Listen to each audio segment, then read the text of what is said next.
Hello and welcome back to the inside of Erica, where you may be able to see I am sitting on the sofa.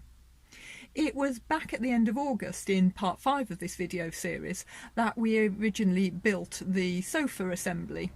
It then sat in the house for quite a few weeks whilst we got on with other tasks. But a couple of weeks ago, when we came to fit the diesel heater, we finally fitted the base into the vehicle. We used 3 of the original seat bolt holes to make sure it was really firmly fixed down, plus a series of screws along the front. And then it sat for another week or so without the rest of the cladding around it and the sliding slats. But once all the electrics were in, the next task was to get this sofa bed finished, at which point it really felt like we were accelerating from weeks of not seeing a lot of visual progress to suddenly something that was looking like a completely usable, nearly finished vehicle. So this video is going to take us through the process to get to this point of a working, usable sofa bed. We tackled the fascia panels first, cutting them all to size before Mick found himself on varnishing duty again. We then needed a couple of holes in one of the panels. I don't have a 60mm hole saw, which is the size needed for the heater vent, and wasn't going to buy one just for this one hole. So I drilled a circle of holes, cut between them with a pad saw, then a quick whiz around with the router to smooth it out, and it was good enough. This may be our final use of the pocket hole jig. We're just attaching the legs onto the sliding piece of the bed. That's going to take up 6 pocket hole screws, and we have 9 remaining. So, plenty, loads of margin for error. We had 100 of those, so that would suggest that we have used 97 in total on this build.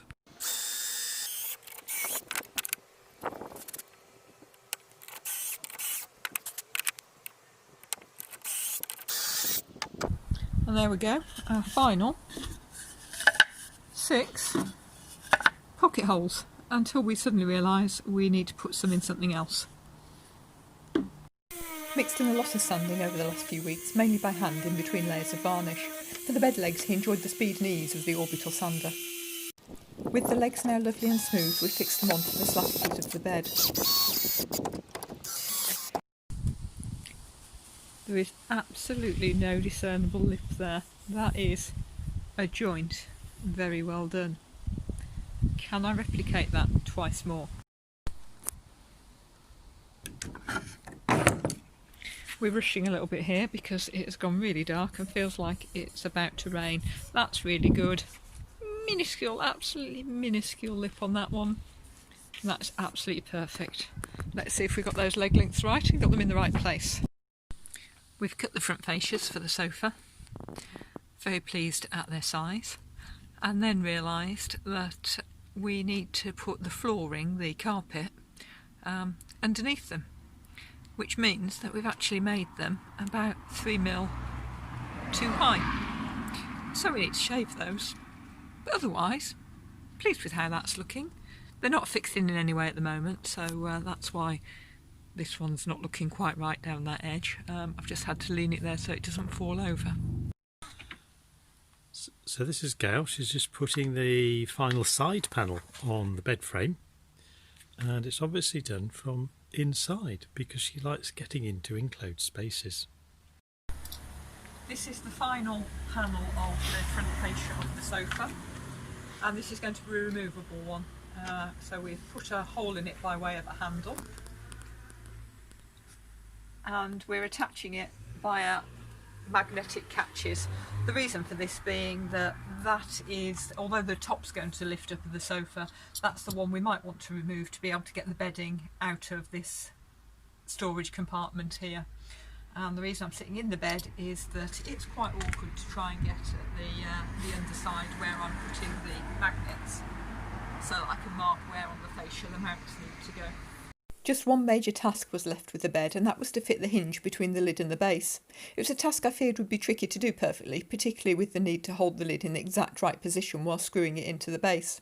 I then had a moment of inspiration and decided to attach the hinge to a batten rather than direct to the base. That made the job a lot less fiddly and allowed us to work in the less confined space of our dining room. So here you see us attaching the hinge first to the batten, then to the lid, taking great care to make sure everything was correctly aligned.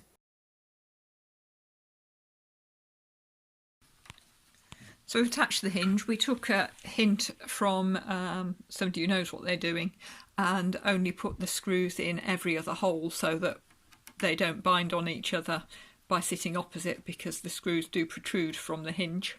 And that meant that we drilled an extra couple of holes into the hinge so that we didn't have such a big gap unsupported.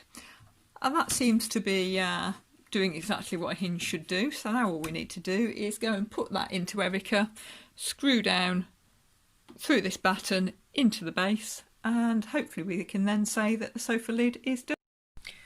So that's the lid now in place with the hinge already attached, and rather than having to hold the lid up at 90 degrees and putting all the screws into the hinge, all we now need to do is drill and screw through this batten that we put on into the base, and hopefully that should be a much easier job than trying to balance the lid whilst screwing flimsy hinges through several holes.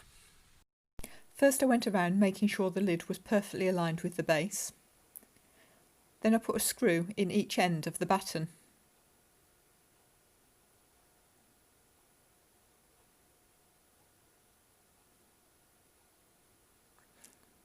Then, just in case anybody ever feels the need to remove our sofa cushions and look really carefully at that batten, we carefully measured to make sure we were putting the remaining screws in at regular intervals.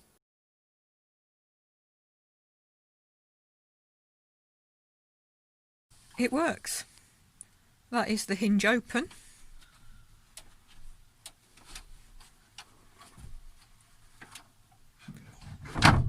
And that is it shut. Now shall we slide it out?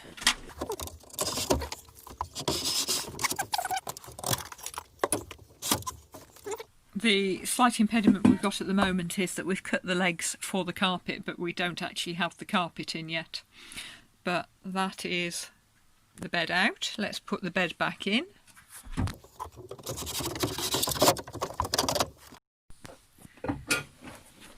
And if I just lift this up again, you can see there's a huge amount of storage space under there, as well as the heater and the electrical cabinets. Keep on. And if I put that back down, we need to do some shaving on this door, but this pops off so that we can get the bedding out through that hole. Sorted. I think that's not looking too bad. And when I say not looking too bad, I think that's looking really quite good.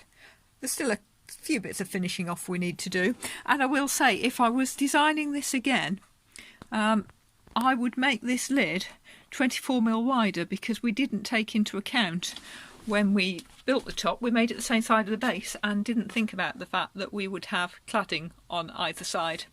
So we really ought to have made that top a little bit wider. And if we'd made it a little bit deeper as well, we could have had this fascia going the whole way behind the legs. As it is, we've broken the fascia for the legs. That actually has an advantage in that if we pull the bed out a little way, we get some extra ventilation into the electrical cabinet. That's looking darned good, wouldn't you say? I finally got around to ordering some fabric samples for the upholstery a few days ago, rather belatedly. Those fabric samples are absolutely nothing like this fabric. We just needed something temporarily to cover the cushions for the sofa bed before we get the final version. So today we nipped into town, did a trawl of the charity shops, and this pair of curtains is what we came away with. The intention was that the stripes were going to go lengthways along the sofa, and I knew the curtains weren't quite long enough, and I was going to join a piece of fabric onto the end, basically cut it in half and join some on. However, it turns out that the charity shop mismeasured these curtains, and whilst the length measurement is absolutely right and it's not long enough, it turns out they mismeasured the width, and they are just about wide enough to cover the length of our cushions. So rather than the lengthways stripes, we're going to go slightly deck chair in look and have the stripes going that way round. As I said, this is only a temporary measure until we get the final fabric, although we are aware that on On previous experience, it can take us quite a long time to get around to doing the final thing, so who knows how long our deck chair look will last. This is a time lapse of the entire task of covering the back cushion from start to finish. I started with wrapping the foam, making sure the fabric was smooth, then measuring from the top edge to put in a line of pins to mark the approximate cut line. I then double-checked the line by measuring up from the bottom before marking the definite cut line.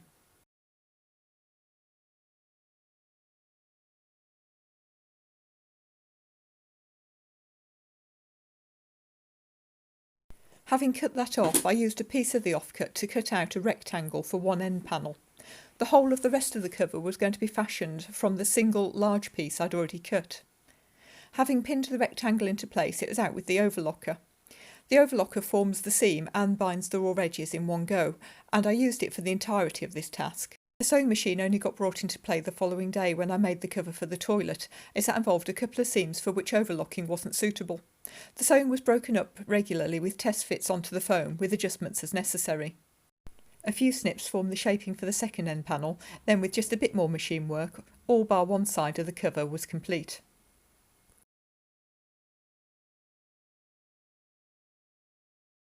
The final seam was sewn by hand, but I'll be telling you more about that in a few moments' time.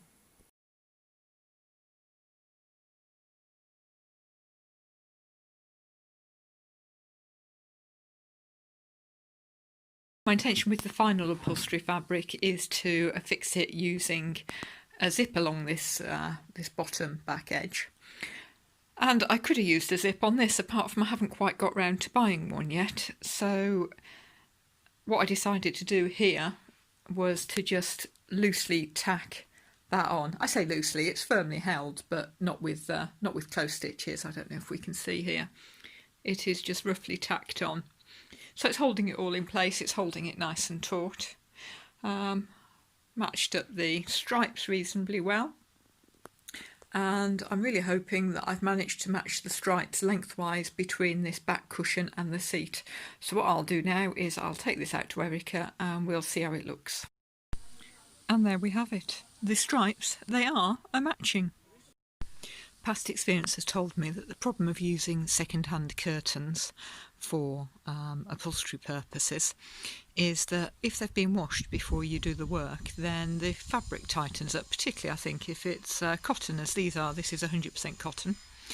And when you then sit on that upholstery over the next few weeks, it slackens off, a bit like when you put a pair of jeans on straight out the wash and they feel really tight and then they slacken off. So what's likely to happen is that those covers are going to become really baggy and they'll need either washing again to tighten them back up, or I'll need to make some adjustments to bring that back to the nice fit that it is right now. But I think as a pair of £6 curtains to use as upholstery goes, it wouldn't be my choice of fabric, but it's going to do the job. And there we have it in bed mode. Hopefully we won't generally be bundled up as warm as this when it's in use, because we'll have the diesel heater on. And you would think that it's Arctic weather at the moment, which it's really not. We're just nesh. And what do you reckon? Comfy? Yeah. This is a medium density foam. No, it's not. That's just not true. This is a firm foam that's recommended for cushions that are less than 10 centimetres deep. These are 7.5 centimetres. Ooh, the contrast has gone. We're certainly not sinking into this to the extent that we would ever feel the bed slats underneath. Right, now all we need is the final finishing touches and the ability to go somewhere. And some sunshine. Spain. Are we going to Spain? Or is it better, we wonder, with this pulled forward and the cushion dropped down the back? We think perhaps it is. Whilst I was making those covers, a couple of the fabric samples I've ordered arrived. I've ordered 6 in total. This one I really quite like, but Mick thinks is too dark. This one, as fabric samples go, was quite expensive, but I forked out for it because I thought this one was the one I was really going to like. The intention is, or what I'm minded to do, is to have a solid colour for the seat that'll hide drubbiness, and then a pattern for the back so that we've got a splash of colour. And Those really don't go together, but moreover, the texture of this one that you may not be able to see on the screen is such that it just looks like a cheap picnic blanket. So that's off the agenda. Let's hope that the other 4 that are going to turn up has something that both Mick and I like. I spent more time at the sewing table. Mick cut the panel for the back of the kitchen unit, for the bit that's visible when Erica's side door is open, onto which, for a bit of variety from the plain varnished wood we've got elsewhere, he glued a section of Ordnance Survey map. So this cube, we've just knocked that cube up in an absolute fraction of the time it took us to make a similar box a few weeks ago. That's the cube we made. We have put a bit of fascia on the front of it, a bit of seal on the back, a bit of seal over there, and we've made a lid for that box. And the whole purpose for that was to bring this area up to the same level as the original floor height, because obviously there's the trough from the old wheelchair access, and the reason that we needed to bring that up to there was because that is where the toilet is going. So we just need to screw that down into the floor after the raw edges have been varnished, and that is another job ticked off the list. We keep thinking that we have cut the last piece of wood, and then we realise there's something else that needs doing. But I think that this is the penultimate piece of wood, and that one there is the final piece. We haven't got a piece left that was of the right length, so this is going to have to be done in 2 pieces. And hopefully this really is the last set of cuts. This is the final piece of wood in place. It still needs varnishing around the edges, but just a bit of finishing around the boot. So from inside we no longer have the cut raw edge of the ramp, and that piece will just lift out so that we can access the release mechanism if we want to drop the little stump of ramp that's left to access the storage underneath. Given that I'll have to do this again with the final fabric, it arguably wasn't worth doing this with the temporary fabric, but I have covered the head bumpers that go above each of the doors. There were holes left in the header liner without them.